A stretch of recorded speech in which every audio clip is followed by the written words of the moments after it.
Been a long time between home games, huh? Too long, way too long. It's good to be back, though. Good to be back. It seemed like a dominated possession and really kept the pressure on. Was that been consistent through the games this season? It's definitely been consistent. We've been working a lot on our passing game. I think we obviously have seniors and fifth-year seniors who've been playing together for a long time, so they know each other's tendencies. But for us, I mean, we've seen every single game that's been a tight game, we're dominating possession. It's just about putting the ball in the back of the net. We worked a lot on that last week and this week. We worked a lot on our penalty corners. So it's been great to see far post goals, corner goals with the dominating possession, because we know we can control the game, but it doesn't mean anything if we don't put it in the goal. So it was good to see that today. You guys capitalized on several of those far post kind of opportunities. Why do you feel like you guys were that successful today? I mean, it's been the focus for 2 weeks, so it would have been an issue if it wasn't executed today. But the team knows it. They know that's where we can take it to the next level. Garen. They know that's where we can take it to the next level. So it's just been about getting up the field when we're in that circle, making the goalkeeper work, get it on cage, and making sure that we're in those scoring spots, but also shooting to the far post, making sure we're rewarding the people who are there. And they did it today. You obviously saw it worked, and we got up on the board, but also the celebrations on the sideline showed that they were like, wow, this is what we've been working on, and it's coming to fruition. So yeah, it's just been the focus, and they're applying what we're working on, which is great to see. Why would you say those far post opportunities have been such a focus? I think in the early games we've dominated possession, but we've also dominated shots on goal, or shots maybe not on target that go past the far post. And while he had a coach when he was younger that used to say, if you want to be the most famous field hockey player ever, just plop yourself on the far post and be there. And that's, kind of the mindset we've been working on. We want them shooting, but if for whatever reason the ball goes wide or there's a rebound, we need someone there to put it away. So, yeah. I mean, third shutout of the season. What does that say about you guys' defense and goalkeeper? Defense has been strong since the beginning.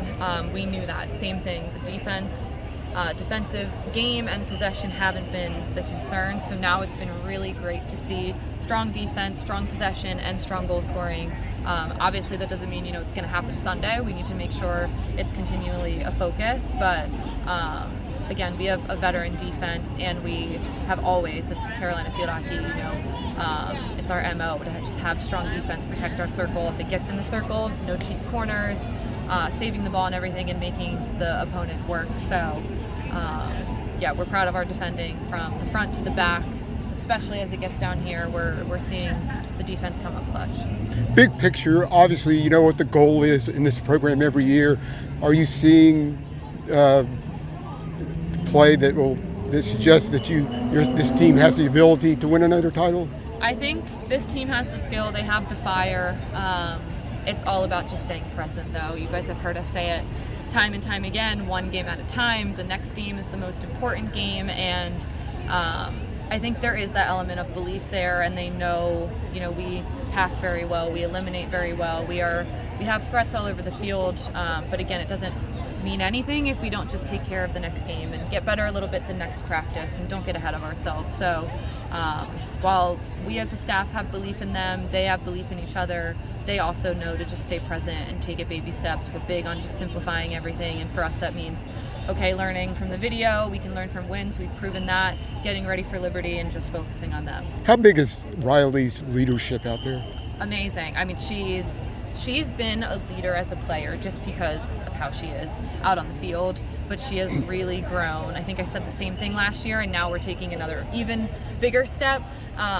She's really grown into the leadership position and taken ownership of that, and it's been really amazing to see a player with her skill and her talent also be able to bring her teammates along like she does. They're turning to her, she's turning to them.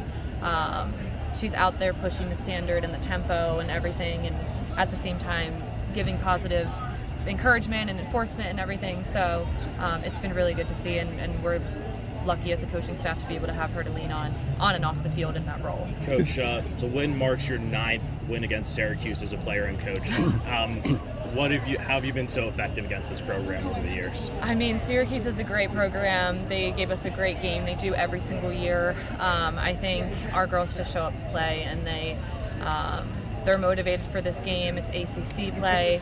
No matter, obviously this year was the first ACC matchup of the season, so no matter who was on the other side, they were going to be motivated, plus having a week off and finally getting on their home turf. But I think against Syracuse and any ACC team, they have a little extra motivation there because they know how important those games are.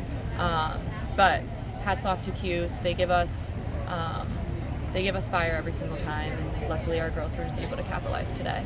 Coach, on a scale from 1 to Erin Matson, how well would you say your team closed out today?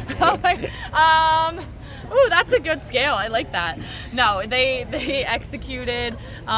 They were clean. They, took it one quarter at a time. Yeah, Sean's not flashy. He just goes out there and takes care of business, and that's what we did today. So it makes us happy. We don't need flashiness. We don't need Sana to be Riley and Riley to be Charlie. We just need everyone exactly how they are, playing to their strengths, and that's what makes this team so special year in and year out. And I think they did that while just playing our game and not feeling like they needed to do anything crazy, along with scoring one goal, staying hungry, not letting up any goals, scoring another goal. It's 0-0 still. We have that mindset with protecting our goal, and they thrive off of it. Best effort of the season? Oof. That's a hard question. They came out firing against Iowa. They had a really good game against Princeton. All of the games so far, Michigan starting the season off strong. I think they've all been a little different. We've seen different sides of this year's team in all of the games. So we're looking forward to just continuing to build bit by bit on it. But I'm very pleased with tonight's outing, and I know they're excited to celebrate at the tailgate with their family and everything. And then again, we have video tomorrow morning, and focus is on the Flames. What are you telling them for Liberty Sunday? Like, what's the outlook? Honestly, it's a pretty similar game that Liberty plays. It's fast, it's furious, it's physical. They pack the circle, their counterattacks are strong, they throw aerials. It's a very similar scouting report. So for us, nothing's going to be too crazy different. And at the end of the day, we just want to take into account other programs and other teams' strengths, but focus on us. And we know if we just play to our standard and try to beat that game after game, then we'll be in a good place. So just not getting satisfied, understanding the threats Liberty has, because there are plenty of them, but playing Carolina field hockey. I wanted to go back to Abigail. What kind of leadership have you seen from her this year? Yeah, she's been a force back there, a rock. I think it's been wonderful to see her confidence really just excel over the years, and she's someone where now I think she's way confident in herself, and also her teammates feel that. So it's radiating from her. She's been making great decisions. She's been trusting her gut. She holds the defense to a high standard, and is definitely a voice back there that cares about our defensive outing. But she's been coming up big time, and we've loved to see that confidence and just composure from her this season. It's been really good on and off the field, during practice, during games, in sports psychology sessions, and anything the team is doing. She's a very calm, composed, confident force, and that's exactly what we need. Yeah. How would you describe her leadership style? I think she's very positive. She's always very encouraging, and then she chooses her moments very well when she needs to get on something and fix an issue. And I think that's when everyone's like, all right, if Abigail's getting on it, she just chooses her moments very well. But she is very calm. She's very composed, very encouraging, and that's honestly what you want to see in a goalkeeper. Yeah. How would you say the defense has responded this year to having her as the leader? Great. I think it's honestly been a great relationship.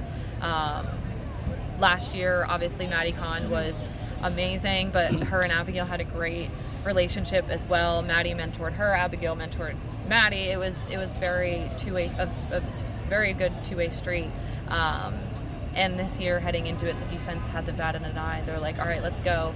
We've already won a national championship with Abigail, so it's nothing she hasn't done before in that role. And it's just, again, taking it one practice, one game at a time to have her feeling good and the rest of the team feeling good throughout the season. How'd you end up with the schedule? You didn't have a home game till now, and then you got 5 on the road. Yeah, when Stanford and Cal were added to the ACC, we just had to rip up our entire ACC schedule, but by that point, everyone else's schedule was set, so it's just kind of how the hand was dealt. Obviously, bye weeks are not ideal. Only having 5 home games are not ideal, but we're not really a program, or we don't really have a culture where we'll get hung up on it and complain. It's like, let's make the most of it. We've used the bye weeks this last one very well, as an opportunity to focus on us and get better rather than taking time off. And games on the road, we look at it as a challenge. We love being home. We love our fans. I think, create a great home field atmosphere, but we have the same mindset. It's just another game. It's just another team. It's just another time to play together when we're on the road or here. Thank you so much. Thanks. Thanks.